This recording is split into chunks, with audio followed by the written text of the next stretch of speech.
I'm going to make 7 videos in a row so that we can see Lillian and her airplane and pilot fade away into oblivion. And I have about 7 or 8 pictures that show the airplane and Lillian fading away, and that'll bring us up to election day or the day before. So we're going to look at the similarities between the top, I think that's what I called this, yes, then back in 2022 January, and the top now. And really the only similarities is this wedge. So there's a wedge here in 2022 and there's a wedge now. But you can see from back here that there was a lot of activity around there, so I'll explain all this. It's 1 through 8 steps to call the top. First, we're going to look at where it all started, the COVID crash. Yes, I thought we'd never go back and look at this, but let's take a look.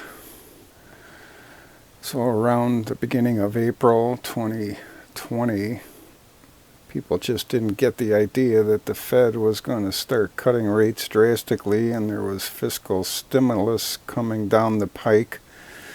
But they caught on pretty good near the end of April. The rest is history, and along the way, I noticed that there was a lot of descending, broadening wedge patterns. I could probably draw more than these that are on there. And I do believe there were, but I took some off. And it didn't take me long to realize that they looked like hostas, which is a favorite, I guess it would be a perennial flower that grows pretty good around here in the Midwest, North Midwest. So you can see them here. They look like descending, broadening wedges, and there was a whole series of them. So that's what gave me the idea back then to draw these and look for them. And when they broke out of them to the upside, there was buying opportunities, and you can see they came back and tested the top of the descending, broadening wedge, went back into it, blasted out of there to the upside, and then formed another one, another blast off, and then here's a falling wedge here, just a plain old falling wedge versus a rising wedge, which was what we're looking at a couple seconds ago. Another descending, broadening wedge. I think there was some in here, but I took them off. And then I think I caught on right around the blast off from the October low of 2020 to lower the criteria on the Stark band. So that's when I went down to 1.5 ATRs. They're normally 2.0. And if anybody notice in the big board, the weekly chart is actually a 1.5 ATR. But then I moved it back up eventually back to 2. But for this run, the Keltner channel, which is the same settings as the Stark band, was set at 1.5. You can see that that worked really well. It was hitting the bottom of the band, hitting the top of the band, bottom, so more wedges along the way. This one probably didn't pan out with enough hits, but it was close. And then some wider ones were getting near the end, the top here, so these were close to the last ones. There's one more inside that wedge. Yeah, let's take a look at that. That one's right here. I'll run through this. The combo cell 13 and risk level printed on the beginning of November, and then the sequential cell 13 printed on 12/10, so that was the second step.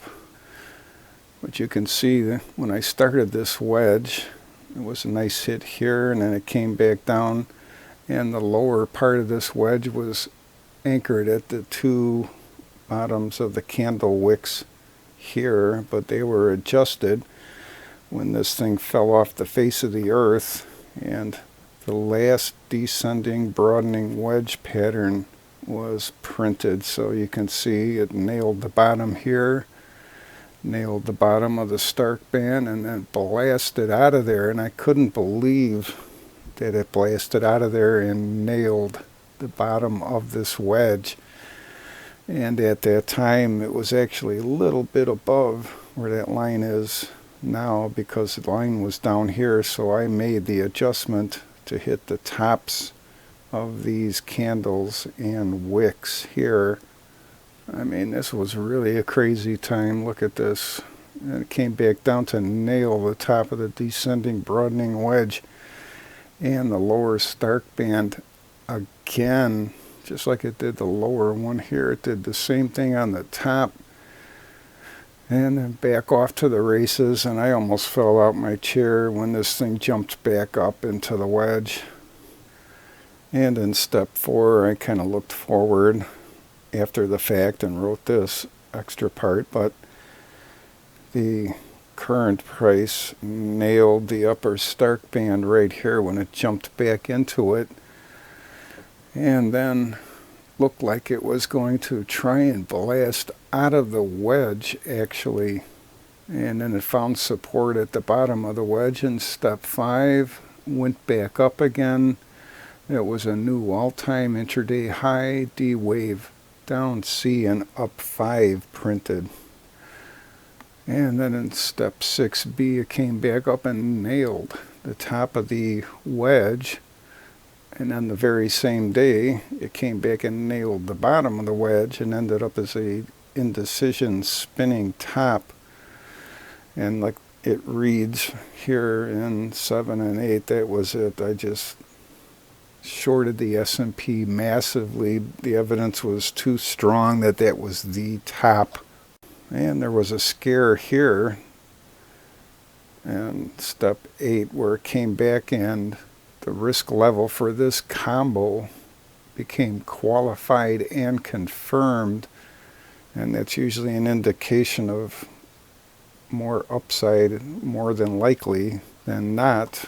And it didn't pan out, and the rest is history. And 2022 was no fun unless you shorted the S&P 500 massively like we did. And this current wedge is seriously benign compared to the one we just looked at in 2022, but it nonetheless broke down out of it.